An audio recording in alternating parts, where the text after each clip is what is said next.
اما نکته اساسی، وارد کنندگان حقیقی یعنی من و شما، هر شخصی که در کشور هست، اشخاص حقیقی می توانند نسبت به ورود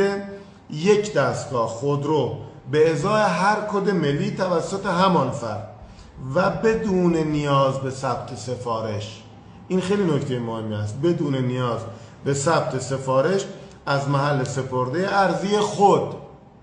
که به تایید بانک مرکزی رسیده باشد با رعایت سایر قوانین مقررات اقدام نماید. یعنی همون چیزی که ما بسیار دنبال کردیم که اشخاص حقیقی هم بتوانند برای خودشون یه دونه ماشین وارد بکنند با محل سپرده ارضی خودشون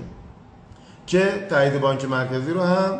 داشته باشد. در این آیین‌نامه سقف دلاری و سقف موتوری در نظر گرفته نشده، حجم موتور، و این بسیار نکته خوب و مناسبی